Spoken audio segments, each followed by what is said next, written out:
ちは、これは重長です。今日はお気に入りのブラシの紹介をしたいと思います。よろしければ最後までご覧ください。まずはじめに、たまに質問をいただくこのファンデーションブラシを紹介したいと思います。よく使うファンデーションブラシはこの2つです。1個はボビー・ブラウンのファンデーションブラシで、もう1つは RMK のファンデーションブラシです。私はクリームファンデーションかリキッドファンデーションをばっかり使ってるので、パウダーファンデーション用のは持ってないんですけど、これはおそらく両方ともリキッドとかクリームファンデーション用だと思います。ボビー・ブラウンの方はすごい平べったい平筆になってます。私はまずリキッドファンデーションをあらかた指でのせてからこれで伸ばしてます。この筆当たりが結構柔らかくてチクチクしなくて滑らかにファンデーションが伸びてくれます。こっちの平らな方で全体的にまんべんなく伸ばしてから、この先の方でこういう細かいところを塗ったりできますね。で、柄が長いので力加減が調整しやすいと思います。で、こっちの RMK のファンデーションブラシは多分これは天然毛ですね。ちょっと後で調べるんですけど、でこちらはさっきのボビー・ブラウンに比べると結構毛量があってふわふわしてます。横から見ると接地面が斜めなので肌の角度に合わせやすいファンデーションブラシになってます。こっちのいいところは、このボビー・ブラウンのファンデーションブラシよりも毛の筋が残りにくくて、こっちのボビー・ブラウンのやつだと筆で塗った後にスポンジでちょっとトントン筋を消さないといけないんですけど、こっちはその筋を消さなくてもこれ1本で仕上げられると思います。肌とファンデーションを塗ったところと塗ってないところの境目とかもふわふわしてるので、こうやってぼかしたりもできるので、どちらかというとこっちの方が私はお気に入りです。続いてパウダーブラシです。仕上げ用のフィニッシュパウダーを塗るときに使ってます。まずはじめにこちらは筑豊堂さんのブラシです。これは確かヤギ毛だったかなのブラシで、毛量がしっかりとあって大きいブラシです。すごい密度が高くて粉含みがとてもいいです。これ Amazon で3000円2000円台ぐらいだったかな。そんなに高くないんですけど、しっかりとした作りになってて、お値段以上のものじゃないかなと思います。これは主にルースパウダーを塗るときに使ってます。ルースパウダーをこうやってくるくる取ってから肌にさーっと塗りたい時に使います。そうすると結構粉が薄く全体的についてくれて、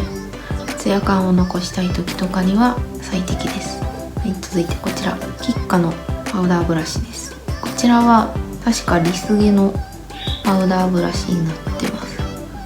結構年季が入ってて使用感が満載なんですけど、すいません。こちらも筑豊堂のものと一緒で、パウダーを薄く重ねたい時に使ってます。結構これはこっちに比べると毛先がなんて言うんだろう、こっちはすごい密なんですけど、ちょっとこっちは間があってより薄く塗りたい時にいいと思います。この毛先だけを使ってこう塗るよりも縦にささって塗るのに向いてると思います。続いてこのミリミリのパウダーブラシです。こちらはさっきの2つに比べると小さめの作りになってます。こちらどういう時に使うかっていうと、さっきの2つは結構大きめだったので全体的にパーって使えたんですけど、これは小さいので小鼻の横とかこの鼻の下とか細かいところにまで粉をちゃんとつけたい時に使ってます。こうやって使ったり、あと部分的に粉を足したい時にこういう感じでポンポンポンポンしながら使ってます。続いてこちらはシェーディング用に使っているブラシです。こちらもフィリミリのブラシになってます。こちらは韓国の YouTuber さんが使ってて使いやすそうだなと思ったので買ってみました。扇形になっていて毛量が結構あるんですよね。すごく肌当たりが優しい感じのブラシになってます。こちらは主にフェイスラインとかこの生え際をぼかすのに使ってます。シェーディング用のブラシって結構細いものが多いイメージなんですけど、この大きいものを使うとポンってつかなくて失敗が少ない気がします。でこの扇形になってるブラシはぼかすのに向いてるのですごいぼかしやすいんですよね。こうやってこういう風に境目をぼかすと結構境界線がぼけてくれて、ここにシェーディングが入ってますっていう感じになりにくいです。あとこういうところも細いブラシだと線みたいになっちゃったりすると変じゃないですか。だけど大きいブラシでこうやると綺麗に影っぽくなってくれます。こういう感じで。続いていつも細かいところに影を入れますっていう時に使っているブラシなんですけど、こちらは真似しないでください。これはパステルという絵画用のなんかクレヨンみたいな、なんか粉っぽいチョークみたいな画材があるの知ってますか？あれを使った絵を描くときに使うブラシです。これは、メイクブラシじゃないので真似しないでください。私はメイクブラシが欲しいけど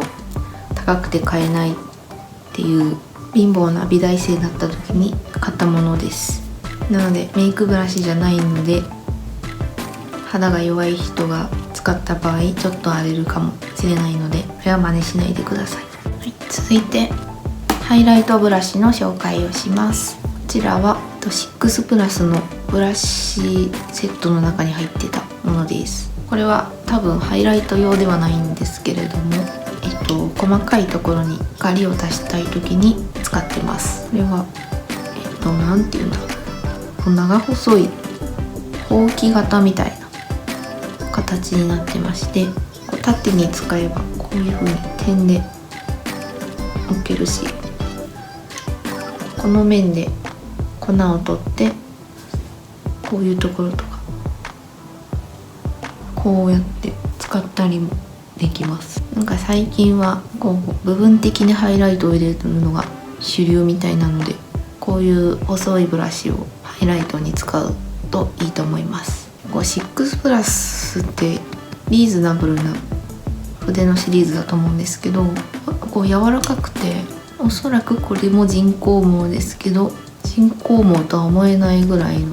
柔らかさと、筆先にあまりばらつきがないので綺麗に描けるんですよね。メイクブラシ初心者の方にとってもいいんじゃないかなと思います。でハイライトブラシもう一つは動画であんまり使ってないかもしれないですけど、ローラ・メルシエのこの扇形のブラシです。2層になってちょっと変わった形のブラシです。こういうブラシはぼかすのに最適なブラシです。ハイライトをこのままつけて塗っても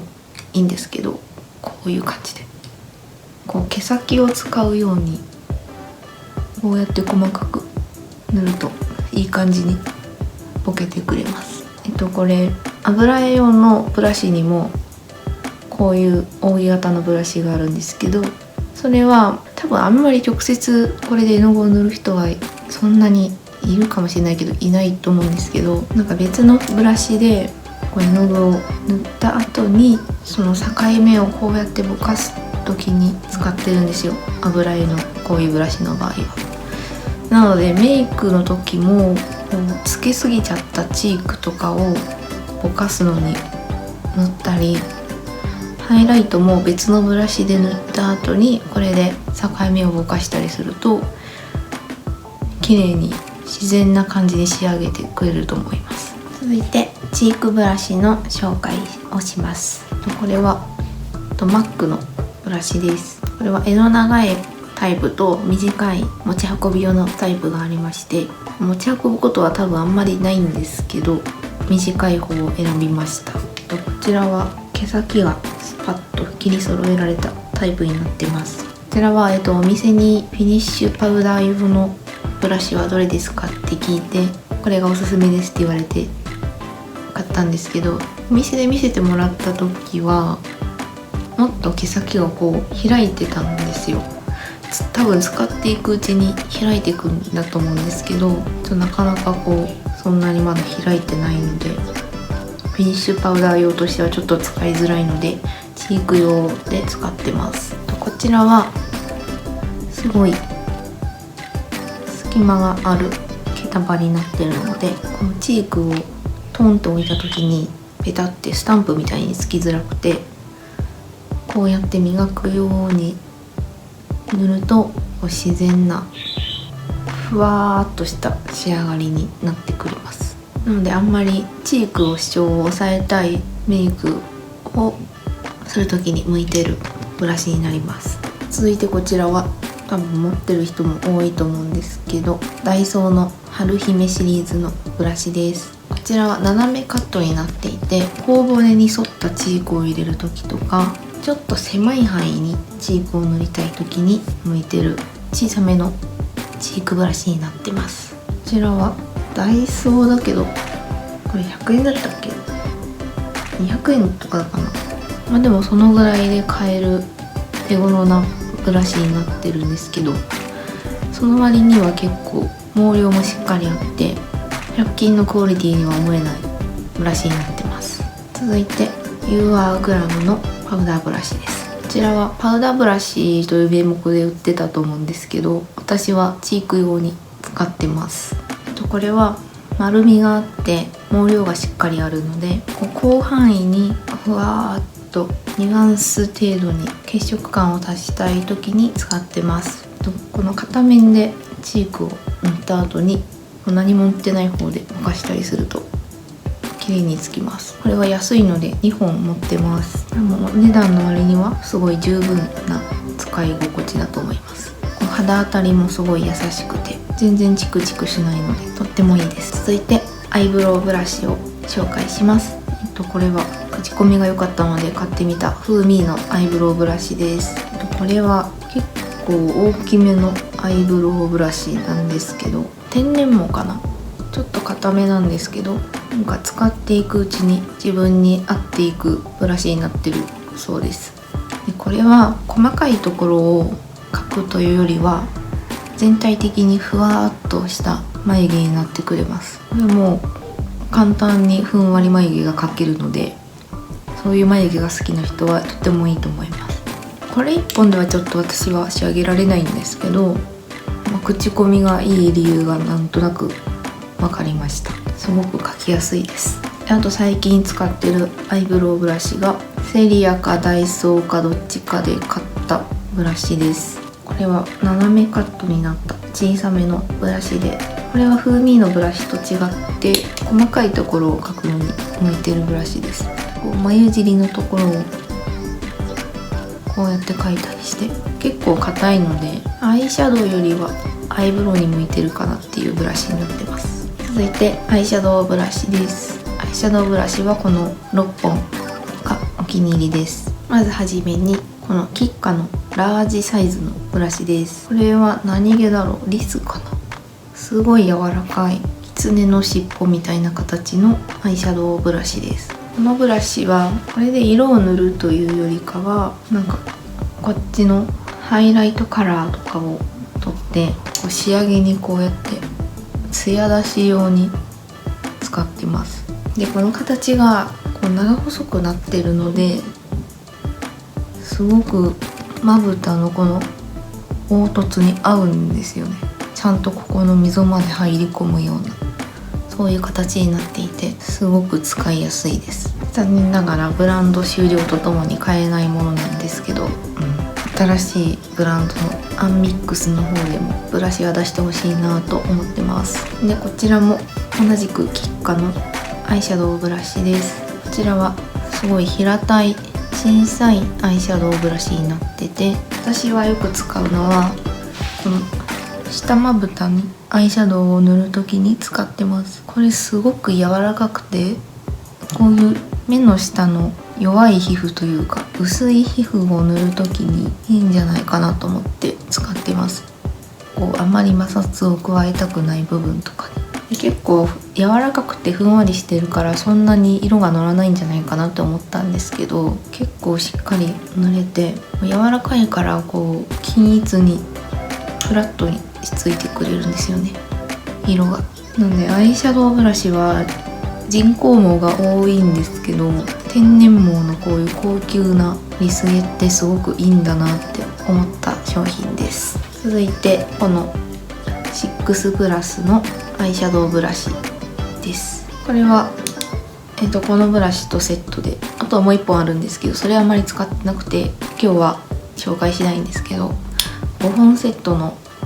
アイシャドウブラシです。その中の3本をアイシャドウ用として使ってます。まずこちらは上まぶたのこのカラーをアイホールに全体的に塗るときによく使ってます。これはねすごくオーソドックスな形なので、どんなアイシャドウの時も使えますね。こう毛は硬すぎず柔らかすぎずちょうどいい感じで、平べったいので面で使ったり、こう縦にこういう風に上に使う時も塗りやすい形になってます。で続いてこの丸い筒状のブラシです。こちらはこの目の際の締め色とかをグラデーションする時に使ってます。こう毛束がちゃんとしっかりしててばらつきがないのですごく塗りやすいです。柔らかいのですごく綺麗に馴染んでくれます。この目の下の目尻のところもこれを使って塗る時もあるんですけど、なんかここを塗る時に使うよりかは上まぶたをこうグラデーションする時に使う方が使いやすい気がします。下まぶたに塗るにはあんまり適してない気がします。ちょっと汚くなるというか。ほんでもっと細かい部分にアイライン状に締め色を塗りたい時に使うのがこの斜めカットのブラシです。これは結構硬めなのでアイラインのように引くのに向いてます。これでグラデーションするというよりかはこう線を引くイメージです。本当に細かい部分こうやって色を引いたりとか、こういう目の下のこのくの字のゾーン、ここの形にフィットするので、さっきの丸筆よりはこうやって目の形に沿った形をしてるので、こうやって引いたりすると綺麗に目尻の形が整えられます。あとはこのまつげの間とか薄く塗りたい時に向いてます。続いてこちらは